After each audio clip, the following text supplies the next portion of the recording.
जय राधा माधव कुंज बिहारी।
श्री हरिनाम संकीर्तन की जय।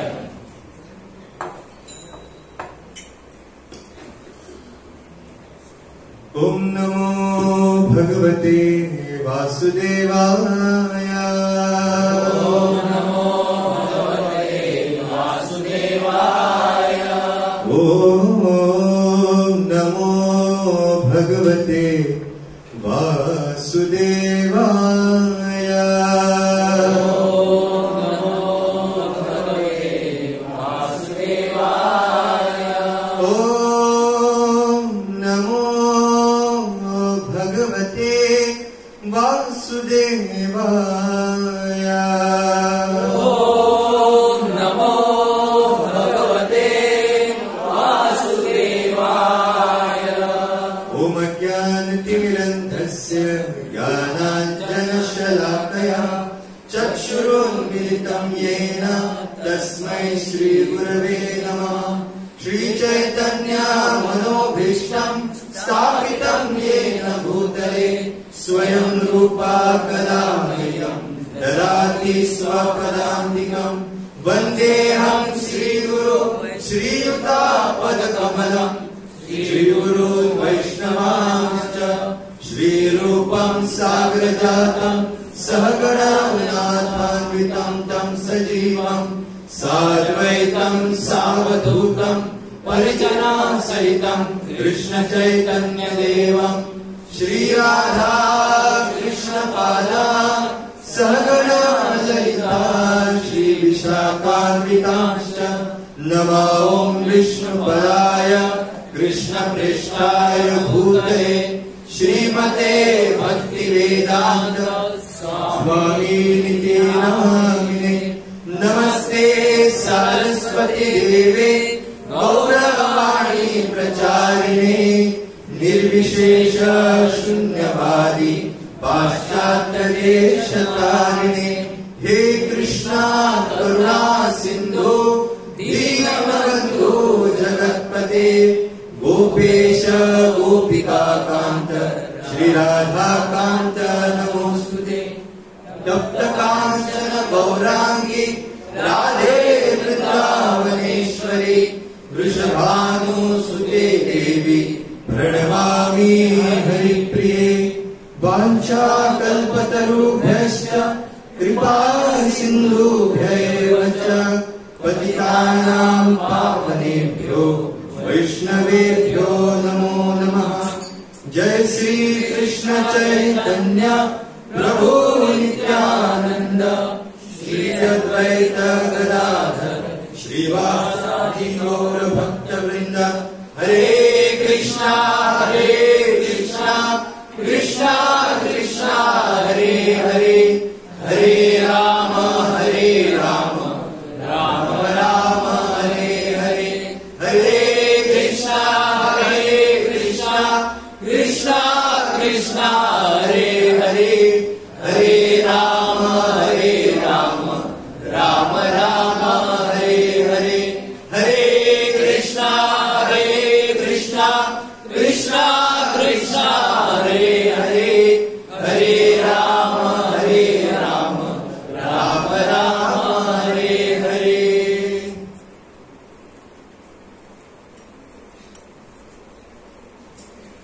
हरे कृष्ण।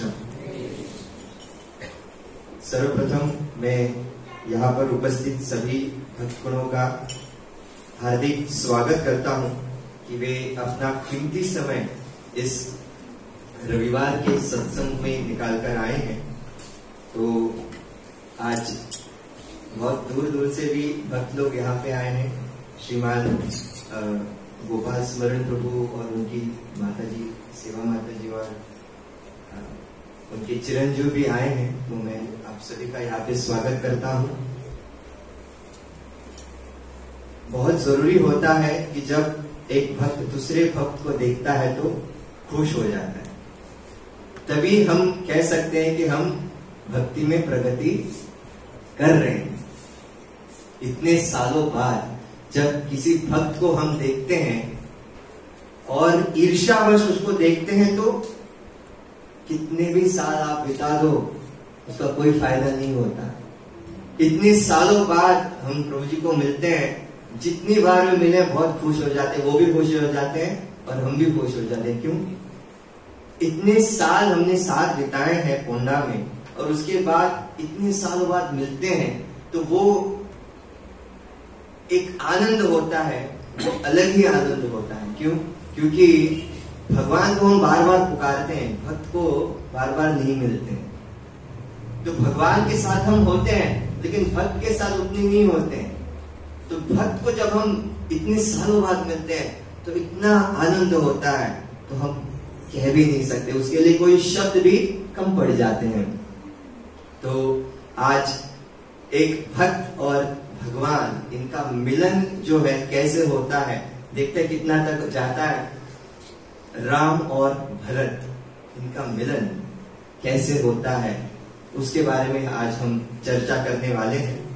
तो कुछ आगे सस्पेंस भी रहेगा, तो वो सस्पेंस कब आपके सामने आएगा वो दूसरे एपिसोड में देखेंगे, लेकिन आज कहाँ तक जाता है वो आज देखेंगे। उससे पहले किसी भी प्रवचन को शुरू करने से पहले हमारे जो श्री राम जी हैं उनसे भी प्रार्थना करना बहुत जरूरी होता है। आप भक्तों की कृपा और आशीर्वाद से मैं यहाँ पर उनकी प्रार्थना शुरू करने जा रहा हूँ। मैं पहले कहूंगा, उसके बाद आप उसको दोहराएगा। राम रक्षा आप लोगों ने सुनी होगी, कुछ लोगों को मालूम भी होगी, उसमें से ही कुछ चुनिंदा श्लोक हमने लिए हैं, तो मेरे पीछे दोहराइएगा। लोकाभिरामं रणरंगधीरं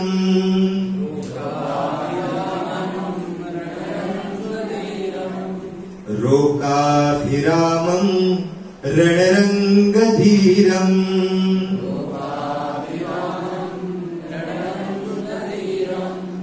राजीवनेत्रं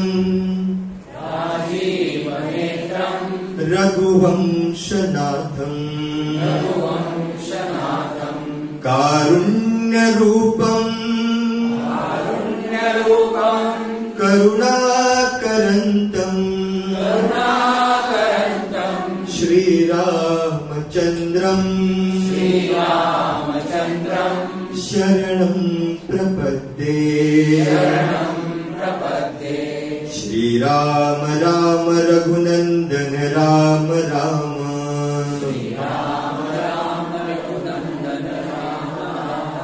श्रीराम राम भरताग्रज राम राम,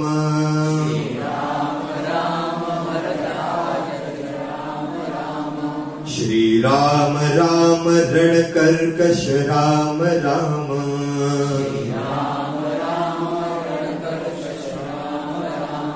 श्री राम राम शरणं भव राम राम,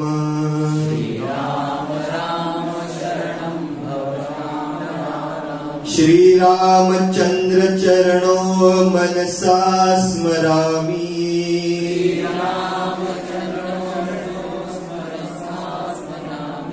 श्री रामचंद्र चरणो मनसा स्मरामि,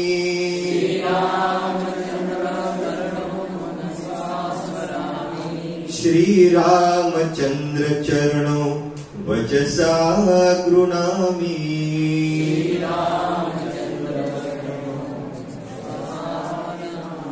श्री रामचंद्र चरणो शिरसा नमामि,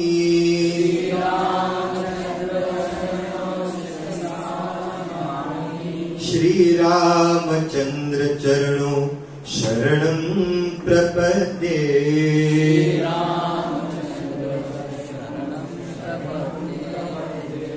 माता रामो मत्पिता रामचंद्रा, स्वामी स्वामी रामो मत्सखा रामचंद्रा सर्वस्वं मे रामचंद्रो दयालु नान्यं जाने नैव जाने न जाने सियावर रामचंद्र की जय।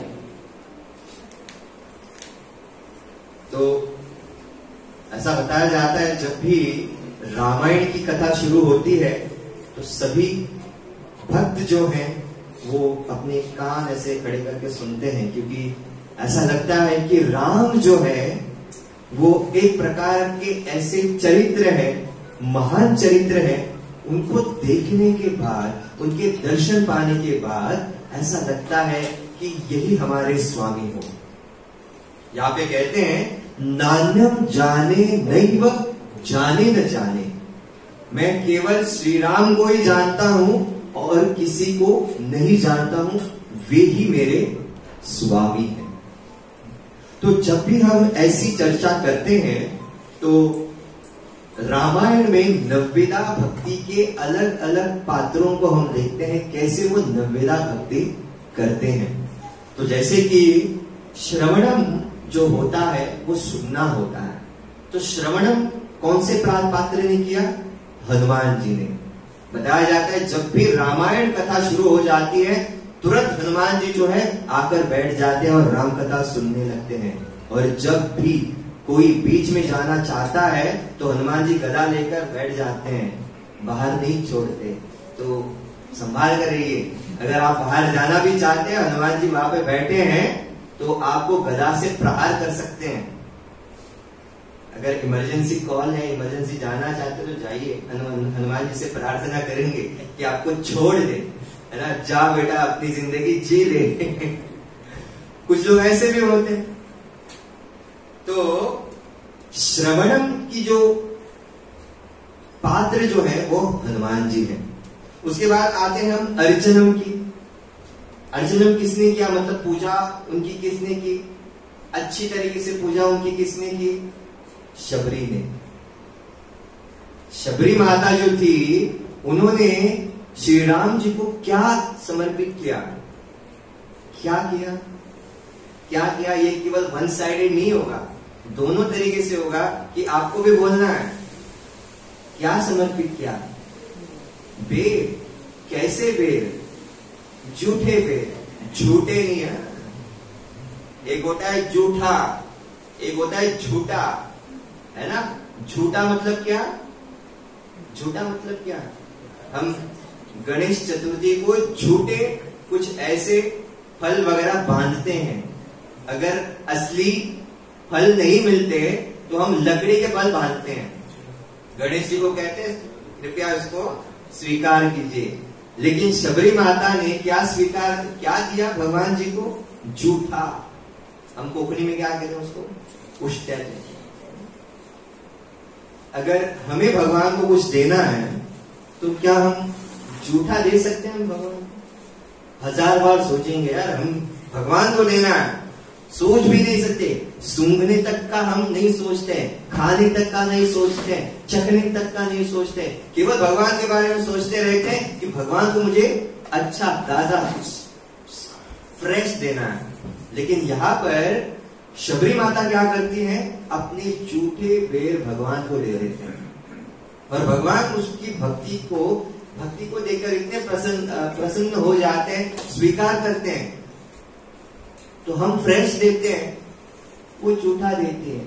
तो भगवान उनका क्यों लेते हैं, स्वीकार करते हैं? हम कितना भी अमेरिकन चाहे ग्रेप्स लाए या फिर और कोई भी फल जो भगवान स्वीकार नहीं करते, तो क्या कमी है हमें? शबरी माता में और हमें क्या कमी है बताइए? हाँ, प्रेम की कमी है। हमें बोला गया है कि हमें दिन में 3 बार भोग अर्पण करना है। तो जैसे ही दिन आ जाता है हम क्या करते हैं?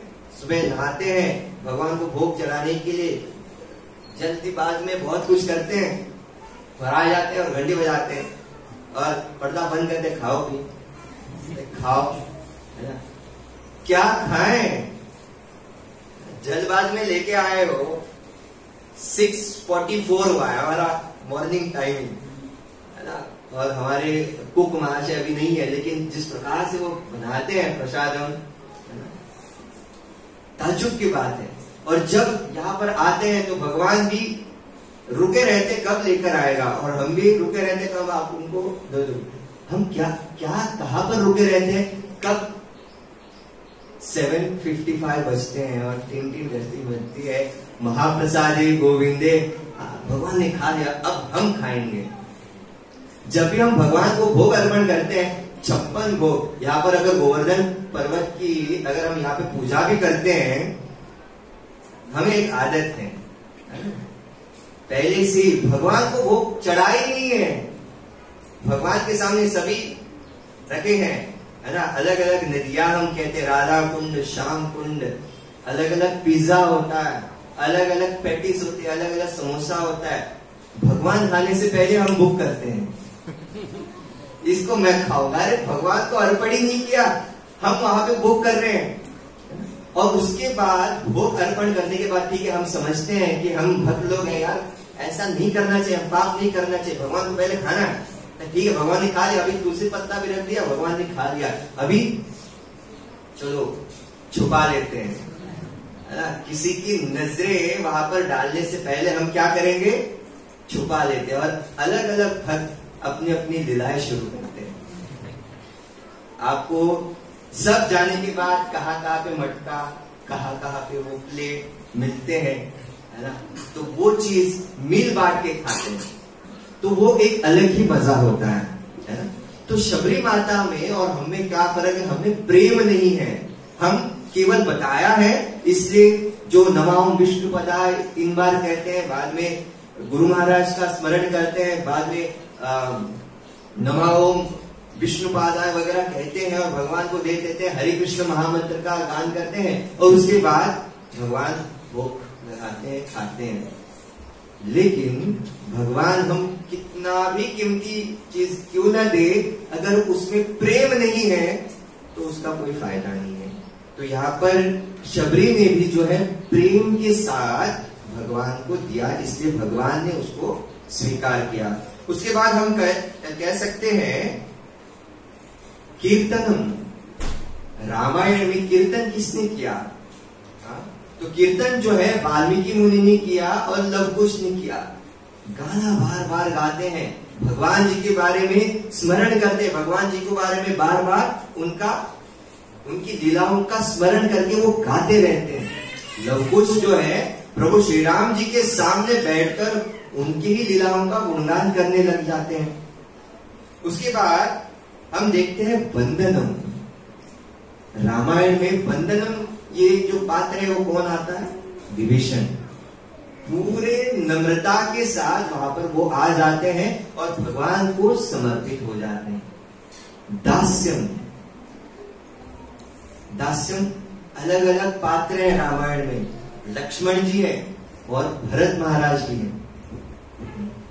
तो उसके साथ साथ हम देख सकते हैं साख्य। साख्य का मतलब है मित्रता। राम जी से मित्रता किसने की थी? सुग्रीव जी ने। एक बार हम भूल भी जाते हैं, सुग्रीव जैसे हम भी बन जाते हैं। हमने बताया था भगवान को कि हम आपका नाम लेंगे, भूल जाते हैं, आपको मदद करेंगे। सुग्रीव भी भूल गया था, तो उसको याद करने के लिए भी भगवान जैसे आ जाते हैं और उनके बीच में होते हैं गुरु महाराज। और गुरु महाराज की जो भूमिका थी वो किसने निभाई थी?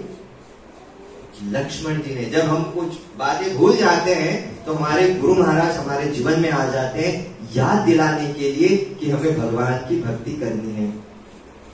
पाद सेवनम। पाद सेवनम का मतलब क्या है कि उनके चरणों की सेवा किसने की थी? किसने की थी? केवट ने की थी।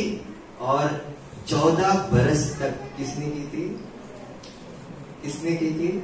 भरत महाराज। उनके चरणों की भी नहीं, उनकी पादुकाओं की। तो इस प्रकार से अलग अलग पात्र जो है वो हमें रामायण में दिखाई देते हैं। और आज जिस पात्र की हम चर्चा करने वाले, पहले ही मैंने बताया है, भरत महाराज की। अभी भरत महाराज ने भी प्रभु राम जी की सेवा की थी और लक्ष्मण ने भी प्रभु राम जी की सेवा की थी। तो ये कथा त्रेता युग की है, जब श्री राम जी का राज्याभिषेक होने वाला था। ये पहले हमने सुना है, आज में हमारी नाटिका हुई थी। ये कथा त्रेता युग की है, जब श्री राम जी का राज्याभिषेक होने वाला था और मंथरा जिसके संग में आती है वो असत संग करने की वजह से कैकेयी जो है वो क्या करती है, दशरथ के पास आती है और कहती है कि आपको मेरे पुत्र को राज्याभिषेक करना होगा। और कैकेयी का पुत्र कौन है? भरत महाराज। और आपके जो बड़े पुत्र हैं श्री राम, उनको वनवास भेजना है। जैसे ही ये सुनते हैं, दशरथ महाराज जो है, कभी उन्होंने सोचा नहीं था ऐसा भी दिन देखने को मिलेगा, है ना। बहुत बार हम कहते हैं ना, ये देखने से पहले मेरे कान की पर्दे क्यों ना फट जाए, मेरे आंखें क्यों ना चली जाए, मैं अंधा क्यों ना हो जाऊं। ऐसी स्थिति जो है दशरथ महाराज की हुई थी कि वो राम जी को अपने हृदय से अलग करना ही नहीं चाहते थे, लेकिन ऐसा होता है। तो जैसे ही प्रभु श्री राम चले जाते हैं और नैनीहाल से, नैनीहाल मतलब जानते हैं? नैनीहाल मतलब क्या है? नैनीहाल का मतलब, हाँ, माँ के भाई के घर, नाना, है ना। नाना के घर से भरत महाराज आ जाते हैं और उनको खुशी थी कि राज्याभिषेक देखने को मिलेगा। वहां पर आते ही, हम आते बहुत बार होता है, हमारी एक्सपेक्टेशन होती है जीवन में, हमारे बहुत सारे एक्सपेक्टेशन होते हैं कि ऐसा ऐसा मिलेगा, ऐसा ऐसा होगा। Man purposes and God disposes. कितने सारे प्लान करते हैं, लेकिन होता क्या है, जो भगवान को चाहिए वैसा होता है, हमें चाहिए वैसा नहीं होता। इसलिए भगवत गीता में भगवान कहते हैं, हे अर्जुन, तुम वही करो जो मैं चाहता हूं, तो वही होगा जो तू चाहता है। समझ में आई बात? हे अर्जुन, तुम वही करो जो मैं चाहता हूं, तो वही होगा जो तू चाहता है। तो ये बात बहुत महत्वपूर्ण है कि भगवान को क्या चाहिए, भगवान क्या चाहते हैं हमारे जीवन में, हमें कैसे जीना है, हमें अपनी जिंदगी कैसे बितानी है। तो जैसे ही भरत महाराज आकर देखते हैं कि राम भैया नहीं है और उनको उनकी वजह से वनवास जाना पड़ा, तो ये खबर कहां से मिलती है उनको? कैकेयी से मिलती है। तो तुरंत उन्होंने कैकेयी का त्याग किया। तो यहाँ पर भगवान और भक्त के बीच में कोई आता है तो भक्त उसको छोड़ देता है। बहुत बार भक्ति करने के लिए कुछ लोग हमारे बीच में आ जाते हैं, रोड़ा बनते हैं, अड़चन बनते हैं। तो यहाँ पर रामायण में बताया गया है क्या करना चाहिए, उनको छोड़ देना चाहिए। आप सोचेंगे हमारे घर में बहुत सारे ऐसे लोग हैं बहुत सारे लोग हैं जो हमें कहते हैं, किसने बोला इस्कॉन में जाने के लिए, किसने बोला प्याज लहसुन छोड़ने के लिए, किसने बोला नॉनवेज छोड़ने के लिए, किसने बोला बार बार मंदिर जाने के लिए। ये लोग बार बार मंदिर जाते, पाप करते जाते, ऐसे लगता है, किसने बोला? तो यहाँ पर ये तात्पर्य आपको लेकर घर जाना है क्या? नहीं प्रभु जी, आज से मंदिर में रहेंगे, है ना। सब घर में जो है हमें परेशान करते हैं, मैं परेशान हो चुका हूं उनको समझा समझा कर। किसने बोला समझाने के लिए? आपको उनको समझाना नहीं है, आपको खुद को समझाना है। भक्ति किसको करनी है, आपको या उनको? भक्ति में उन्नति किसको करनी है, आपको या उनको? है ना। हमारा प्रॉब्लम है, हम दूसरों को समझाने के लिए जाते हैं और हम उसी में उलझ जाते हैं, फेनेटिक बनते हैं। इस्कॉन ने बोला है क्या करना है, प्याज लहसुन नहीं खाना है। घर में जाकर बोलते हैं प्रभु जी ने बताया प्याज लहसुन नहीं खाना है, आज से प्याज लहसुन बंद, आज से नॉनवेज बंद। अरे इतने सालों से उनकी आदत है, एक दिन में थोड़ी ना छूटेगी, और वहां पर आप फेनेटिक बनते हैं। आप क्या करते हैं? लोगों को, अपने ही घर वालों को बोलते हैं नहीं नॉनवेज नहीं खाना है, पाप लग जाएगा। ठीक है, पाप लगेगा, मुझे लगेगा, तू मत खा। ऐसे भी लोग हैं, ऐसे भी लोग हैं। You have to accept it. अपने भक्ति को संभालना है तो सोच विचार करके फूक फूक कर कदम उठाने हैं और रखने हैं, है ना। घर में जाकर बवाल खड़ा नहीं करना है। अगले दिन मंदिर आते झगड़ने के लिए, क्या बताया आपने मेरी बेटी को, क्या बताया आपने मेरे बेटे को सब छोड़ने के लिए। अरे उसने छोड़ा तो छोड़ा, हमें भी बोल रहा है वो छोड़ने के लिए। नहीं हो सकता, आप इसको मैं अभी मंदिर आने के लिए नहीं भेजूंगी, ऐसा यहां तक मत करिए आप, ठीक है ना। तो कहने का तात्पर्य क्या है, रामायण से बात हो रही है ना। तो यहाँ पर वो मैसेज मत लेके जाइए कि बोला गया है कि नॉनवेज मत खाओ, बोला गया है कि माता पिता को ये उपदेश दो, नहीं, है ना। भक्ति में जो भी कोई रोड़ा मतलब अड़चन खड़ा करता है उसको छोड़ दो। आप इंटेलिजेंट हो, आप बुद्धिमान हो, क्या करना है क्या नहीं करना है आप जानते हो। तो बवाल मच जाए ऐसा कोई भी कदम मत उठाओ। समझ में आई बात, है ना। बहुत जरूरी है। इस्कॉन में आते ही हम ये बात नोटिस करते हैं, है ना। अपने आप को भी नोटिस करते हैं, दूसरों को भी नोटिस कर रहे हैं। जिसकी जैसी जिंदगी है, जिसने जो कर्म किया है, वैसे ही आपको इस जन्म में फल भुगतना होगा। तो आपको एक बात तो माननी है, अगर कोई कार्य मेरी तरीके से नहीं हो रहा है तो इसका मतलब समझ लेना चाहिए कि भगवान का कोई अलग ही प्लान आपके लिए है ना। बहुत बार होता है ये, है ना।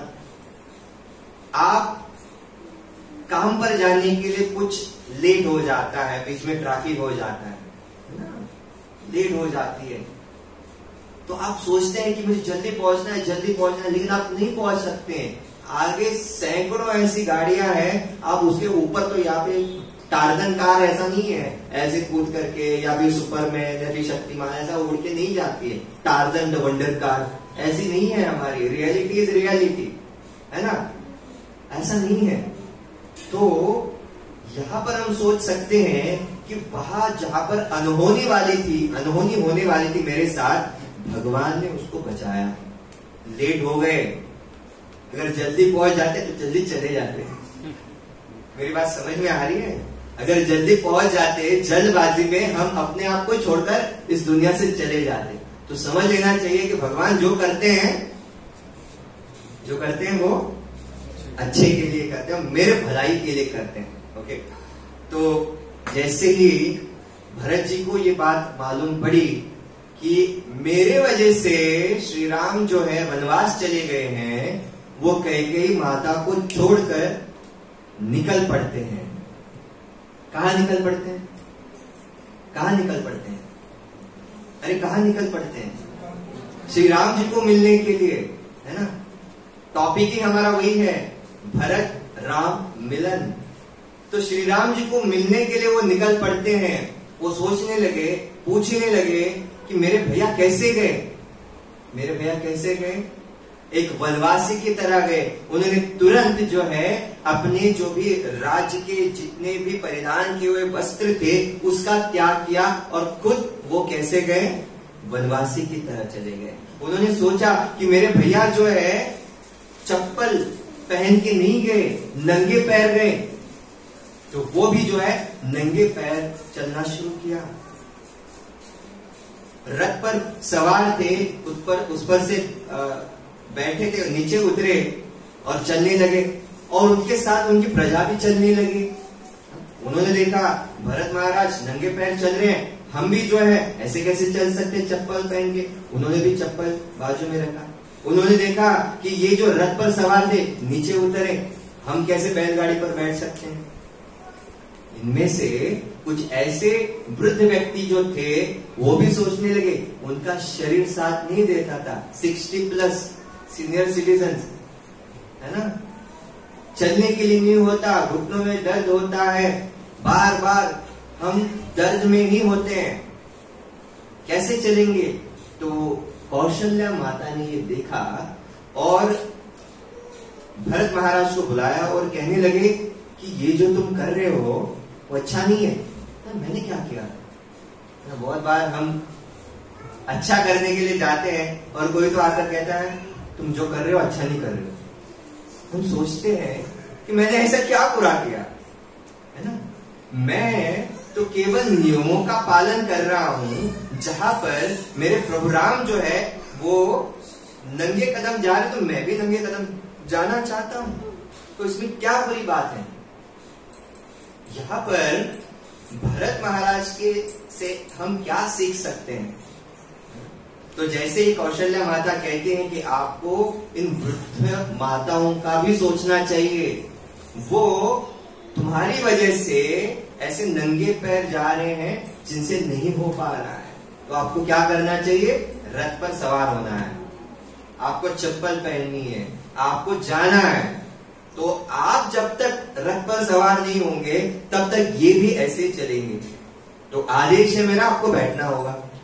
तो जाकर बैठ गए। तो सोच रहे हैं मैंने ऐसा क्या बुरा किया? तो यहां पर हम देख सकते हैं कि भरत महाराज से हम क्या सीख सकते हैं कि हमें अपनी भक्ति का प्रदर्शन नहीं करना है। भक्ति मतलब जानते हैं, मतलब बहुत बार हम किसी प्रोग्राम के लिए जाते हैं, शादी में जाते हैं, या फिर हमारे कॉलेजों में या फिर ऑफिस में बहुत सारे प्रोग्राम्स हो जाते हैं। तब हम क्या कहते हैं? जो भी बहुत सालों से इस्कॉन में है, हम क्या कहते हैं? अगर समोसा है उसमें प्याज और लहसुन है तो हम क्या कहेंगे? हम प्याज और लहसुन नहीं खाते। किसने बोला प्याज और लहसुन नहीं खाते? इनको बताने के लिए। वो जब ऑफर करते हैं आप लोगों को, बहुत सारे ऑप्शन है आपके पास, उसको लो और रखो। फर्स्ट ऑप्शन, आपको खाना नहीं है, आप उस व्यक्ति की रिस्पेक्ट करनी है, आदर देना है, एक बात। दूसरी बात, अगर आप शादी में चले जाते हैं, है ना, शादी में जाने के बाद कोई पूछता है खाना नहीं खाओगे? नहीं, हम प्याज लहसुन नहीं खाते। अरे किसने बोला है प्याज लहसुन खाते हो या नहीं खाते हो? उन्होंने क्या पूछा है? खाना नहीं खाओगे। आपको बोलना है हाँ या ना, बस। आपको ये नहीं बोलना है 15 साल तक हमने प्याज और लहसुन खाया। अरे किसने पूछा है 15 साल, 2 साल या 1 साल? दिखाना चाहते हैं, देखो हम 15 साल से चाय कॉफी पीते हो क्या? चाय कॉफी 10 साल हो गए। अरे हाँ या ना, आपको बस उतना ही बताना है ना? ये नहीं बोलना है कि 10 साल से हमने चाय को स्पर्श भी, अरे देखा भी नहीं, शांतम पापम करते रहते। तो यहां पर हम देख सकते हैं कि भरत महाराज की जो भक्ति है वो इतनी श्रेष्ठ है। अगर कोई तुलना भी करना चाहते हैं भरत महाराज की और लक्ष्मण की, तो किसकी भक्ति श्रेष्ठ है? हमारी कोई योग्यता नहीं है भरत महाराज और लक्ष्मण की जो है तुलना करें। लेकिन एक जगह पे आचार्य हमें बताते हैं सर्वश्रेष्ठ भक्ति किसे कहेंगे? भले ही लक्ष्मण श्री राम जी के साथ वनवास में थे लेकिन साथ में थे। समझ में आ रहा है? भगवान श्री राम जी के साथ लक्ष्मण थे और लक्ष्मण श्री राम जी के साथ थे, साथ में रहकर उन्होंने उनकी सेवा की। लेकिन जब कोई आपके साथ नहीं है, आपसे दूर है, फिर भी आप उनके आदेशों का पालन कर रहे हो, तो वो सर्वश्रेष्ठ भक्ति है। और भरत की जो भक्ति है वो विरह की भक्ति है। विरह यानी सेपरेशन, है ना? बहुत बार हम कहते हैं ना, कौन देखता है मुझे अगर मैंने कुछ नहीं किया, अगर मैंने कुछ किया भी तो? परमात्मा हमारे हृदय में, ठीक है, देखता है, देखने दो, हमारे कर्मों का हम भुगत लेंगे। नहीं, जब कोई आपको उपदेश देता है और उन उपदेशों का उनके गैर हाजिरी में आप पालन करते हैं तो वो श्रेष्ठ भक्ति है। तो भरत की महाराज की जो भक्ति है वो इस प्रकार की भक्ति है जहां पर श्री राम जी से दूर रहकर भी उन्होंने भक्ति की। और ऐसा बताया जाता है 14 बरस के बाद जब श्री राम वहां पर लौटे तो उन्होंने देखा कि दुगनी तुगनी चौगनी ऐसी परिस्थिति में अयोध्या थी, है ना। तो ऐसा अवसर जो है भरत महाराज ने वहां पे किया था कि भगवान के न रहते हुए भी उनके आदेशों का पालन किया। तो जब भरत महाराज श्री राम जी को मिलने आते हैं तो ऐसा बताया जाता है कि अलग अलग जगहों के स्थान पर वो भेंट देते हैं। कैसे मेरे श्री राम कैसे गए, कहाँ गए, अब कहाँ होंगे।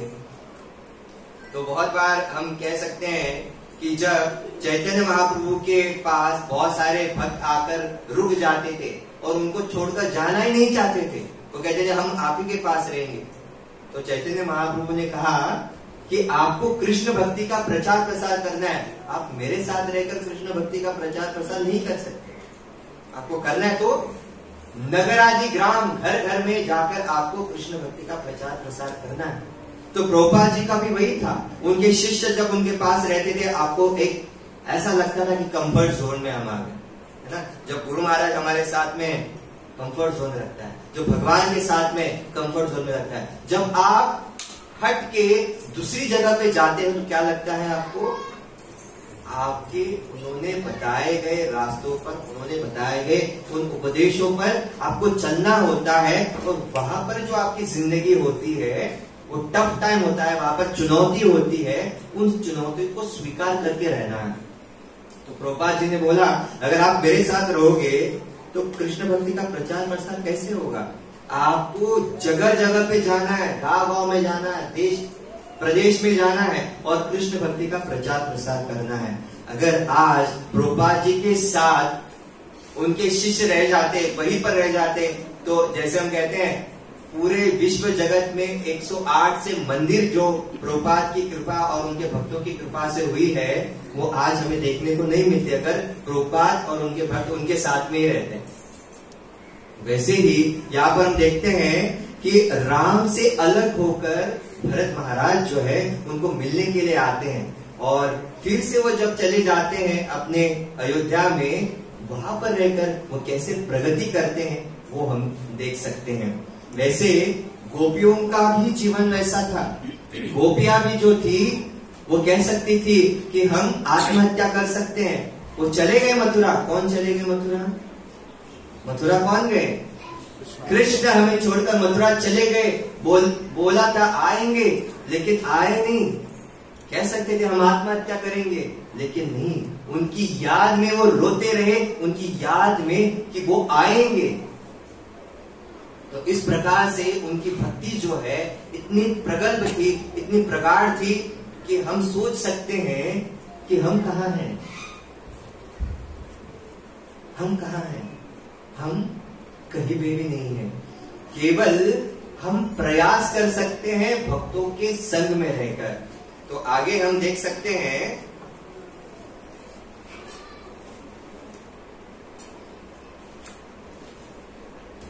भरत महाराज जो है वो गुहक को मिलते हैं, है ना। आगे चले जाते हैं, गुहक को मिलते हैं। गुहक जानते हैं आप? जब श्री राम आए थे और श्री राम जी कहने लगे कि आपको नैया जो पार करानी है ना, तो नैया पार करानी है तो आपको क्या करना पड़ेगा, आपको नाव में चढ़ना है। तो गुहक कहने लगा, देखिए भक्त जो होता है बहुत चतुर होता है। गुहक कहने लगा अगर आपने मेरी नैया को स्पर्श किया तो कुछ भी हो सकता है। क्यों? मैंने सुना था कि रास्ते में आते आते एक पत्थर को आपने औरत बनाया। क्या किया? एक पत्थर को आपने, ये माता कौन थी? अहिल्या माता। अगर आपके चरण से, चरण धूलि से इस नाव में चढ़कर अगर वही नाव औरत बन गई, ऑलरेडी मेरी एक औरत है, फिर में और एक औरत आ गई, तो दो औरतों को मैं कहाँ संभालूंगा। यहाँ पर भक्त जो है चतुर होते हैं। तो राम जी बोले तो उपाय बताओ। प्रॉब्लम भी आप ही बता रहे हो, उपाय भी आप ही बताओ। एक उपाय है, आपके चरणों को धोना है, तो सभी जो है परिवार वालों को लेते हैं और उनके चरणों को वो धो डालते हैं और उनका चरणामृत जो है सबको दे देते हैं और छिड़काते हैं। इंटेलिजेंट होते हैं भगवान के भक्त जो हैं, बहुत ही इंटेलिजेंट होते हैं। अभी राम चले गए, उन्होंने ये भी सुना था गुहक ने कि भरत महाराज का राज्याभिषेक होने वाला था। तो भरत महाराज जब आते हैं, ये धनुष्य बाण लेकर उनके सामने आते हैं, उनको मारने के लिए तैयार हैं। आप अगर राम को हानि पहुंचाने के लिए आए हो तो पहले मेरा सामना करना पड़ेगा, आपको मुझसे युद्ध करना पड़ेगा, तो आ जाइए युद्ध करें। तो नतमस्तक होकर भगवान भरत महाराज जो है वो कहते हैं, मैं भगवान राम को मारने के लिए नहीं, उनको मिलने के लिए, उनको वापस ले जाने के लिए आया हूं। तो ये जब वो सुनते हैं तो उनको इतना आनंद हो जाता है कि जो मैं सोच रहा था वो वैसा नहीं है। यहां पर भी भक्ति में जब हम आते हैं, अलग अलग लोग अलग अलग बातें हमारे मन में डाल के सोचने लगते हैं कि इस्कॉन में आया है, कि इस्कॉन में गया है, क्यों गया है, बार बार सोचते रहते हैं। ये लोग जो है बार बार मंदिर क्यों जाते हैं? मुझे लगता है सोमवार से शुक्रवार तक पाप करते हैं। शुक्रवार, शनिवार, रविवार के दिन जैसे कॉन्फेशन होता है, वहां पे वो चले जाते हैं, पाप करो और जाओ, पाप करो और जाओ। और ये क्या है? प्याज लहसुन छोड़ देते हैं, ये भी छोड़ दिया, नॉनवेज भी छोड़ दिया, और कैसे नियमों का पालन, कैसे जीते, कैसे आप? वेजिटेरियन लोगों को पूछते रहते हैं ना, हमें एक्चुअली पूछते रहते हैं। अगर मेरे स्कूल में कोई फंक्शन है ना, तो बहुत सारे आइटम्स होते हैं, तो वहां पर हम जितना चाहिए उतना उन लोगों को बोलते हैं, यार पेट खराब है ना, नहीं होगा, नहीं तो वो ले लेते हैं और घर पे आकर दे देते हैं। तो यहाँ पर क्या जरूरी है? एक भक्त को अपनी बुद्धिमत्ता का उपयोग करके हमें पेश आना है। तो लोग बहुत कुछ करेंगे, बहुत कुछ कहेंगे, ऐसा कहकर के हमें भक्ति छोड़नी है। उसने मुझे ऐसा कहा, मैं उसको छोड़ देता हूँ। जब हम इस्कॉन में आ जाते हैं, भक्ति करना शुरू कर देते हैं, धीरे धीरे कोई ना कोई तो हमें कुछ ना कुछ को हमारा प्यूरिफिकेशन करता रहता है। नहीं, इसने मुझे ये कहा, मैं नहीं करूंगा भक्ति। अरे भक्ति ये बोझ नहीं है, भक्ति एक आनंद है। भक्ति आपके और भगवान के बीच संबंध स्थापित करने की एक क्रिया है, जो दूसरों की कहने की वजह से हमें छोड़ना नहीं है। जो बहुत सारे भक्त इस्कॉन को छोड़कर चले जाते हैं, क्यों छोड़कर चले जाते हैं? क्योंकि उन्होंने सही मायने में भगवान की भक्ति कैसी करनी है ये जाना ही नहीं है। अगर हम ये जानेंगे नहीं, अगर हम फिलोसॉफी तत्व को नहीं जानेंगे तो भक्ति कैसे करेंगे हम, है ना? तो बहुत जरूरी होता है, जैसे हम भक्ति में आते हैं, अंधे बनकर मत आइए, आके खुली कर आइए।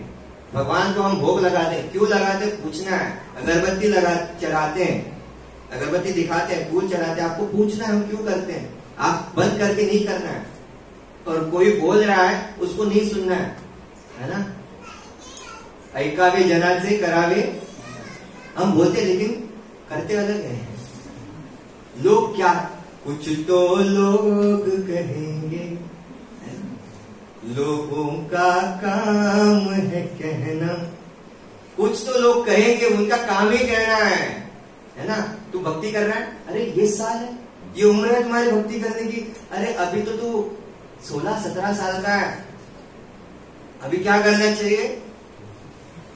कहाँ जाना है? खाएंगे, पिएंगे, ऐश करेंगे और क्या।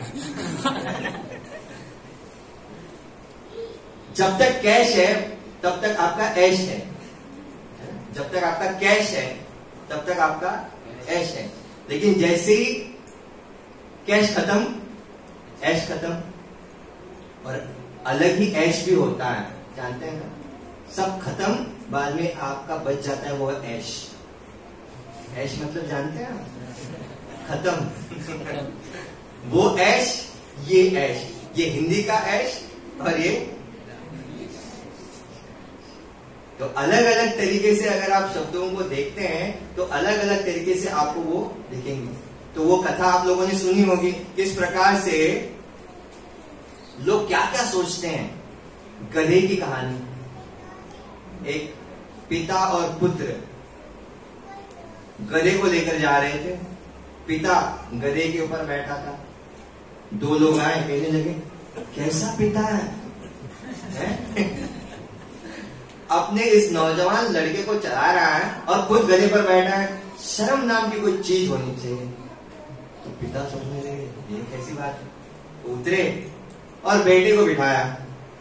दो लोग आ गए।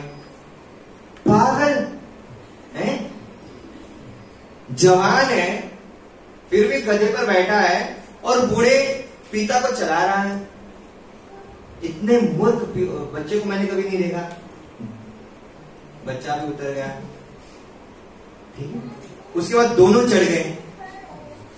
अभी दोनों के बारे में बोला ना, अभी दोनों चढ़ गए गधे के ऊपर। गधे की जिंदगी देखो। हाँ, उसकी भी कोई जिंदगी होती है। उसके ऊपर बैठे दोनों। शर्म आनी चाहिए आप दोनों को। तो दोनों उतरे, गधे को कंधे पर लिया और गधे को कंधे पर लेकर जाने लगे। दो लोग आ गए, कहने लगे पागल, गधे को भी कंधे पर लेता है, उसके ऊपर बैठा जाता है। देखो अभी कितने सारे लोग आपके जीवन में आते हैं, क्या क्या बोलते हैं और क्या क्या सुनते हैं। कितने लोगों की सुनोगे और कितने लोगों की आप बात मानोगे, है ना। तो वैसे अगर कोई आपको समझाना चाहता है ना, तो आपको वो बात समझ लेनी चाहिए, है ना। एक बार कोई समझता है वो समझदार है, क्योंकि समझदारों को इशारा काफी होता है। तो एक शराबी शराब पी रहा था। एक साधु संत आया और कहने लगा, अरे शराब पियोगे तो नरक में जाओगे। ऐसा, अगर मैं नरक में जाऊंगा तो देखिए मेरे भाई भी शराब पीते हैं, हाँ तो वो भी नरक में जाएगा। मेरे पिता भी पीते हैं, अरे वो भी जाएगा नरक में। हमारे सामने एक वेश्या रहती है, वो भी नरक में जाएगी। अगर सब नरक में जाएंगे तो मैं स्वर्ग में जाकर क्या करूंगा। तो लोग ऐसे होते हैं, है ना। तो मैं भी नरक में जाऊंगा, मुझे भी मजा मस्ती करनी है, तो मेरे परिवार वाले नरक में मिल जाएंगे ना, तो उनको छोड़कर मैं स्वर्ग में क्यों जाऊं। बुद्धिमान व्यक्ति अगर होता तो सोच लेता कि क्या करना है क्या नहीं करना है। तो यहाँ पर गुहक बताते हैं भरत महाराज को कि वो कहाँ सोए थे। उस पेड़ के नीचे वो लेकर चले जाते हैं। तो उन्होंने पूछा, मेरे प्रभु राम कैसे सोए थे। उन्होंने बताया कि इस घास के तिनके के ऊपर वो सोए थे। तो वो भी वहां पर सो गए। यहाँ पर वो सोच सकते थे कि मैं अयोध्या से आया हूं, कि मेरी खातिरदारी करनी चाहिए कि नहीं चाहिए, है ना। तो मैं एक राजा हूं। वहां पर वैसा नहीं, यहाँ पर कॉन्स्टेंटली वो राम के बारे में ही सोच रहे। मेरे राम क्या कर रहे हैं, मेरे भाई वहां पर सोए, मेरे भाई ने जो कुछ भी उन्होंने किया उसको मुझे अनुसरण करना है, ना कि अनुकरण करना है। दो शब्द हैं, एक है अनुकरण और दूसरा है अनुसरण। अनुकरण का मतलब होता है कॉपी करना, जहां पे बच्चे लोग करते हैं, माँ बाप जो करते हैं उनको कॉपी करते हैं। कुछ भक्त लोग भी करते हैं, वो देखो कितने फास्ट माला कर रहे, मैं भी करूंगा। कंपटीशन चलता है, उससे भी ज्यादा मैं फास्ट करूंगा। यहाँ पे इस्कॉन में या भगवान के द्वार में आकर हमें स्पर्धा नहीं करनी है। हम क्यों आए हैं, तो इस उद्देश्य को हमें जानना है, क्यों आए हैं। अच्छा आप बताइए, आप मंदिर क्यों आए, बताइए क्यों आए मंदिर। अरे क्यों आए मंदिर, श्रवण करने के लिए। अच्छा, और भगवान के दर्शन करने के लिए आए। कुछ सालों बाद वही मंदिर होता है, वही आप होते हो, वही भावना होती है क्या, ये प्रश्न चिन्ह है। पहले हम आते हैं ना, भगवान के दर्शन लेने के लिए आते हैं। वाह क्या दर्शन है, वाह क्या ड्रेसिंग है, वाह क्या कीर्तन है, वाह क्या श्रवण है, वाह क्या प्रसाद है। कुछ सालों बाद जब हम वही प्रसाद खाते हैं, उन्हीं भक्तों के साथ रहते हैं, वही डीटीज को देखते हैं, अगर हमारा प्रेम भगवान के प्रति नहीं बढ़ रहा है, इसका मतलब केवल हम वर्ष ही बिता रहे हैं।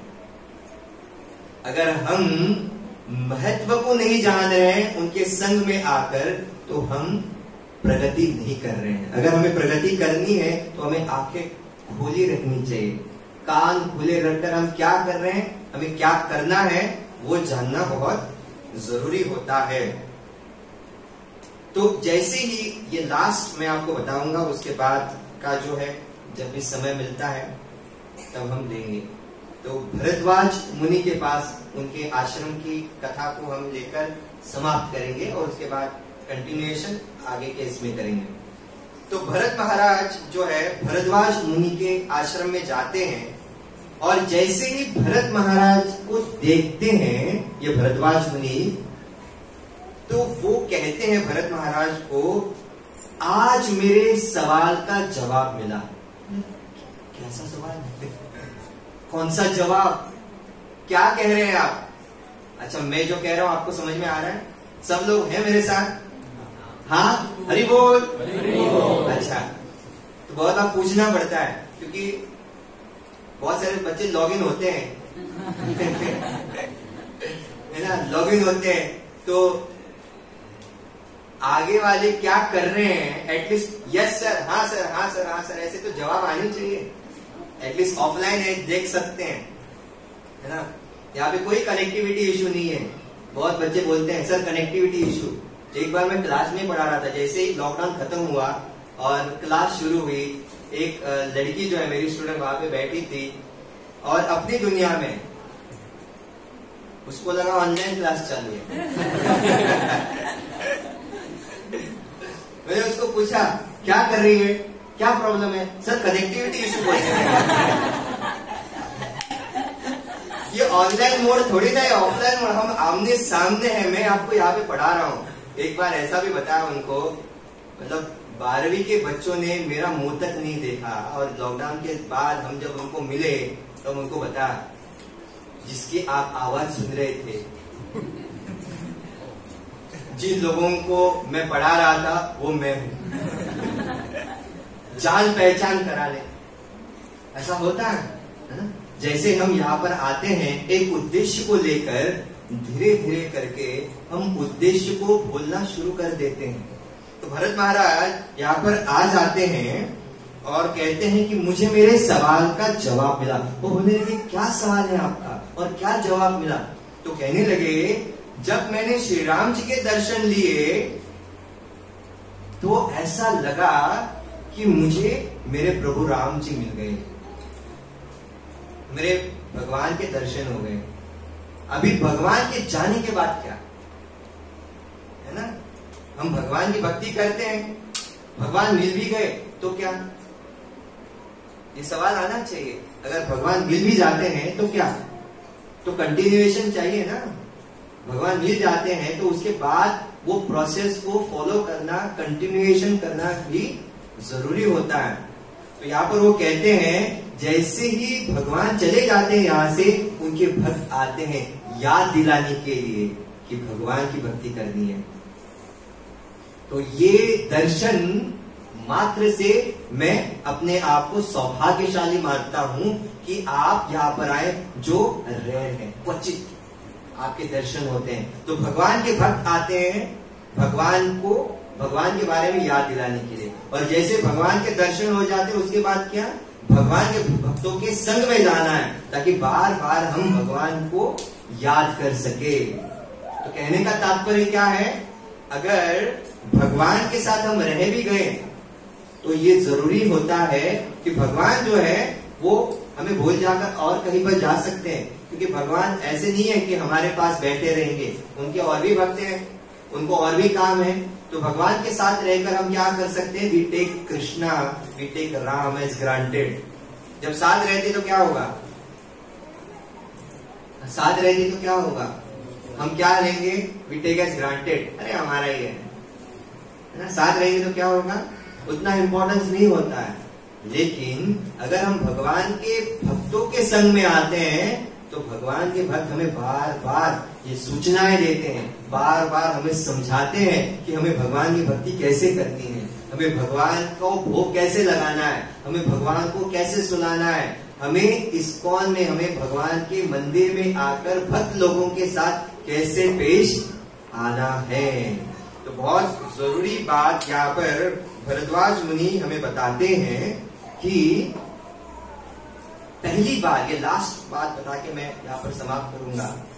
पहली बार जब मैं इस्कॉन मंदिर में आया था, मैं अपने आप को मानता था मैं इतना पापी हूँ, मैं इतना बुद्धिजीव हूँ, बुद्धिहीन हूँ, मेरे जैसा अभागा, मेरे जैसा पापी इस संसार में कोई नहीं है। क्या प्रभु के दर्शन है, उनकी सेवा करने के लिए हम तत्पर लग जाते हैं। प्रभु जी क्या सेवा है, बार बार पूछते हैं ना, प्रभु जी क्या सेवा है, मुझे सेवा करनी है।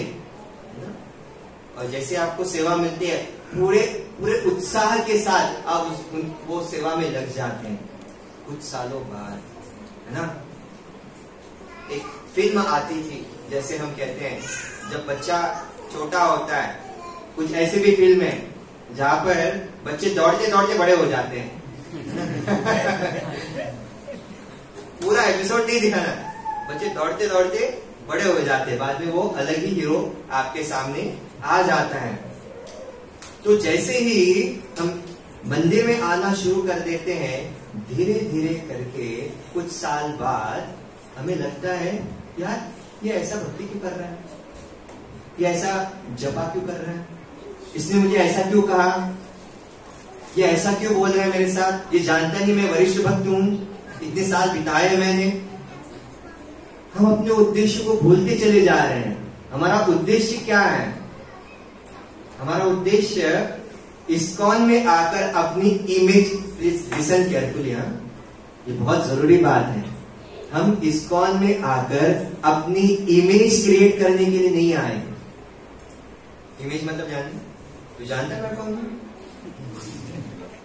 आई am teaching in higher secondary, I am teaching for 11th and 12th standard people. Do you know? अब जानते भी हो मैं कौन हूं? मैं फलाना फलाना एक फैक्ट्री का मालिक हूं। वहां पर हम भूल जाते हैं कि मेरे जीवन का उद्देश्य भक्ति करनी है, ना कि इमेज क्रिएट करनी है ना? इमेज नहीं क्रिएट करनी है। You don't have to create an image in front of everybody। और प्रदर्शन नहीं करना है, देखो मैं माला कर रहा हूं, है ना? अरे तुम्हारा घर है, ठीक है, जब समय सुबह का समय माला करने के लिए होता है, लोगों को दिखाने के लिए माला करना नहीं है, और एक समय में एक काम करना है ना? जब के समय जब। एक बार राधानाथ स्वामी महाराज जी से किसी ने सवाल पूछा, राधेश्याम प्रभु ने एक सवाल पूछा, महाराज जब मैं जपा करता हूं ना, अच्छे अच्छे थॉट्स आते हैं मेरे मन में, तो मैं क्या करूं? मैं क्या करता हूं? मैं लिखता हूं और जपा भी करता हूं, लिखता हूं और जपा भी करता हूं। महाराज जी ने इतना ही बताया उनको, आप भगवान को आरती दिखा रहे हैं और किसी ने आकर आपको लड्डू दिया, क्या करोगे आप? खाते खाते लड्डू, खाते खाते आरती दिखाओगे? एक समय में एक काम। तो आरती के समय आरती, लड्डू खाते समय एंजॉय योरसेल्फ ना। लड्डू का भी एक स्वाद होता है, उसको भी एंजॉय करना है ना? तो दोनों एक साथ नहीं हो सकता। कुछ लोग लेक्चर सुनते सुनते जपा कर रहे हैं, कुछ लोग कीर्तन कर रहे हैं, उस वक्त जपा कर रहे हैं। एक समय एक काम करना है ना? मतलब क्या है? आप कीर्तन भी नहीं, कीर्तन में भी भाग नहीं ले रहे हो और जपा भी ठीक से नहीं हो रहा है ना? तो लेक्चर के समय लेक्चर और जपा के समय जपा। तो जब हम इस प्रकार से व्यवहार करेंगे भगवान के साथ, तो क्या होगा? हम आदान प्रदान जो है धीरे धीरे करके कर पाएंगे। और यहां पर लास्ट में हमारा संदेश इतना ही है, हम भटके हुए हैं और मंदिर आते हैं सही रास्ता पाने के लिए, बराबर है।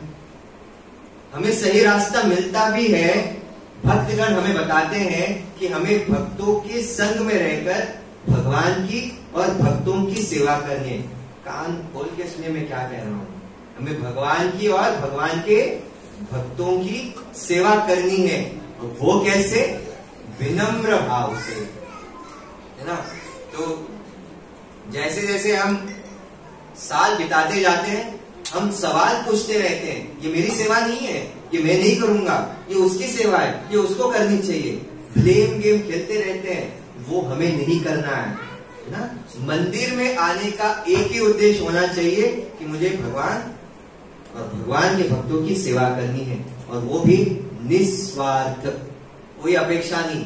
न धनम न जनम न सुंदरीम कविताम वा जगदीश कामये मम जन्मनि जन्मनीश्वरे भवताद भक्तिर अहेतुकी त्वयि। भगवान अगर आपके सामने आ गए तो आप क्या मांगोगे? चलिए बताइए। अभी मैंने बोला, उसी को रिपीट करोगे? न धनम न जनम न सुंदरी। नहीं नहीं प्रभु जी, ऐसा नहीं चाहिए, ऐसा नहीं चाहिए। अरे मैंने कहा बोला, आपने बोला, है ना। मन में रहता है पैसा नहीं चाहिए। पैसा कौन लेके जाता है स्वर्ग में, या फिर जहां पे भी हम जाते हैं, एक कौड़ी भी नहीं हम लेके जा सकते, फिर भी पैसा चाहिए, बराबर है ना। फिर भी कौड़ी चाहिए, फिर भी पैसा चाहिए। तो जैसे जैसे हम भगवान की भक्ति करना चाहते हैं, तो उसका पालन करना, भक्तों के संग में रहना। अच्छा प्रभु जी, अगर आप कहते हैं कि भक्तों के संग में रहना है, भक्ति का प्रदर्शन नहीं करना है, अगर मुझे प्रगति करनी है, किसी को जाकर मैं पूछ नहीं सकता? हाँ पूछना है, पूछना है ना। अगर पूछोगे नहीं तो आगे कैसे बढ़ोगे? अगर आप पूछोगे तभी तो आप आगे बढ़ोगे। तो आपको सोचना है, आपको समझना है कि मुझे अपने जीवन में एक तो भक्ति करने, आप टेक होम मैसेज अगर लेना चाहते हो ना, तो ये 2-3 बातें आप लेके जा सकते हैं। मेरे जीवन का उद्देश्य क्या है? भगवान की भक्ति करना। और भगवान की भक्ति हम कैसे कर सकते हैं? भगवान के भक्तों के संग में आकर कर सकते हैं। जब हम हरे कृष्ण महामंत्र का जप करते हैं, तो हे हरे, हे राधा रानी, हे कृष्ण, आप मुझे अपनी भक्ति में लगाइए, ये प्रार्थना करते हैं। और जैसे भक्ति में आने के बाद हमें सेवा आ जाती है, तो हम अपनी सेवा से मुंह नहीं मोड़ सकते, ठीक है। तो जब सेवा आती है तो आपको वो सेवा स्वीकार करनी है, और बड़े उत्साह के साथ आपको वो भक्ति, आपको जो सेवा है उसको स्वीकार करके, आपको भक्ति करके आगे जाना है। आपको देखकर बाकी लोगों को उत्साह जो है वो बढ़ना है। आप क्या कर रहे हो? आप क्या कर रहे हो? मैं हरे कृष्ण में हूं। क्यों गए? क्यों गए? भक्ति करने के लिए। आपको देखकर समझ में आता क्या भक्ति कर रहे हो। अगर आप त्रस्त हो, है ना, भक्ति कर रहे हो, जपा जो है खींच खींच रहे, अरे जपा खत्म ही नहीं हो रहा है, खत्म ही नहीं हो रहा है, खत्म ही नहीं हो रहा है, आपको देखकर कौन लेगा माला? वो छोड़ देगा। अरे आप इतने त्रस्त हो, हम क्यों ले? तुम तुम्हारी जिंदगी जियो, हम हमारी जिंदगी जिएंगे। हमारा जीवन ऐसा होना चाहिए। प्रभुपाद जी ने बोला, उत्साह निश्चय धैर्य, है ना। बड़े उत्साह के साथ भगवान की भक्ति करनी है, बड़े उत्साह के साथ भक्तों के संग में नाचना है, कीर्तन में गाना है, प्रसाद सर्व करना है। तो जब ये उत्साह के साथ आपको देखेंगे लोग, तो आपको देखकर ही लोग भक्त बन जाएंगे, है ना। तो इस प्रकार से इस अवसर को हम देखेंगे कि भरत महाराज का जो उदाहरण है, हम अपने जीवन में कैसे उतारेंगे कि निस्वार्थ भाव से हमें भगवान की भक्ति करनी है।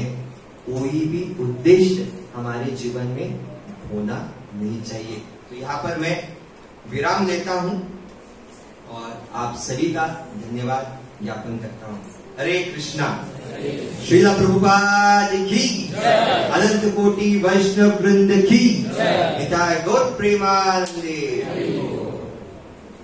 अच्छा, किसी का कोई सवाल है, कोई टीका है, कुछ पूछना चाहते हैं आप तो पूछ सकते हैं। अगर मैं जवाब दे सकूं तो मैं जवाब दूंगा, अगर ना दे सकूं तो और कोई वरिष्ठ भक्त देंगे। कोई कुछ पूछना चाहते हैं? अच्छा, कितने लोगों को जो मैंने बताया वो समझ में आया? लास्ट में हम बच्चों को पूछ रहे हैं जैसे हमारे कितने लोगों को समझ में आया?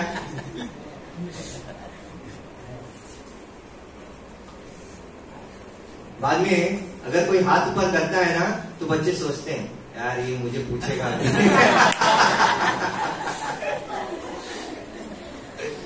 नहीं, मैं ऐसा नहीं करूंगा। आपने हाथ ऊपर किया वही मेरे लिए सही बात है। ओके, तो किसी को कुछ पूछना नहीं है? नहीं। हाँ, समझ में आया? हाँ, बस आपकी चुप्पी जो है वो दो बातें स्पष्ट करती है। कौन सी दो बातें? या तो आपको सब कुछ समझ में आया इसलिए आपने ऐसे सिर हिलाया, या फिर आपको कुछ समझ में नहीं आया, अच्छा अभी तेरा टाइम हो गया तो उठ। अभी क्या है, बाहर प्रतीक्षा कर रहे हैं प्रसाद की, जैसे आरती होगी महाप्रसाद होगा, खाते खाते बाद में सोचेंगे तुमने क्या बोला आगे। चलिए, बहुत बहुत धन्यवाद। हरे कृष्ण।